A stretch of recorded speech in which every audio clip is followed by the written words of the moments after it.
We are at the Nurburgring, which is just outside the Nordschleife, the famous 22-kilometer circuit that Formula One used to race on.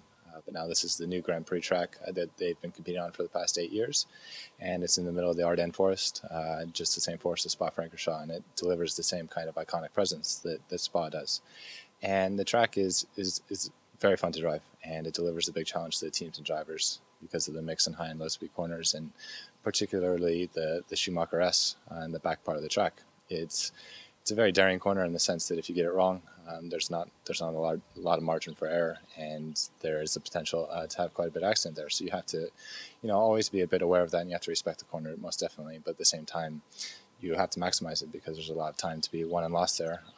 It is an uphill part of the track, and you have to be full throttle through there. And at times it can be a bit difficult depending on the weather conditions. But fortunately for this weekend, it should be dry, which is great, and it seems to be quite nice weather. It's sunny and warm, and it's fantastic to be here at the moment. And looking forward, I am hoping to get 2 wins and move on from there. I think the challenge of the Schumacher S is the fact that if you get it wrong, it's not going to end well.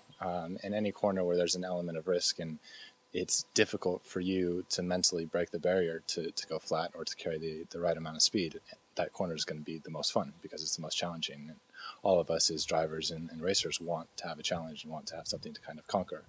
And the Schumacher S definitely provides that. And you're entering uphill at about 170 miles an hour, which is 260 kilometers. It's a blind entry. And then as you get to the apex, you're immediately having to throw the car to the right, and you're over a crest. And it's not the same elevation as Eau Rouge, for example, but it's quite a bit bumpier, and there's not the compression that you get in Eau Rouge, which actually helps the car. So it's a corner that has a very similar speed to Eau Rouge, but at the same time, you don't have the contours of the track to actually help the car through it, which adds that element of challenge that we're all looking for and that we all like to conquer. And when you do get it right, and in a qualifying lap when you're 110% through there and it comes out good, it's a fantastic feeling, and it's what we're all here to do and to experience. Well, my primary goal this weekend is most definitely with Arden Caterham and the World Series team. And, being able to race is fantastic while still being a test driver. And the reason for that is because as a test driver, you're able to learn everything that goes along with Formula One and that goes into Formula One on and off track. But without the racing experience that you continue to get each week by competing in a championship throughout the year, you're not going to be as well prepared for Formula One as if you were racing. So that's why World Series is so important for me this year.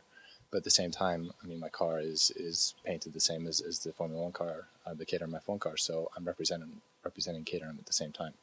So I have kind of a dual responsibility, and my responsibility is to Caterham and to perform well for them, but at the same time to perform well for my World Series team.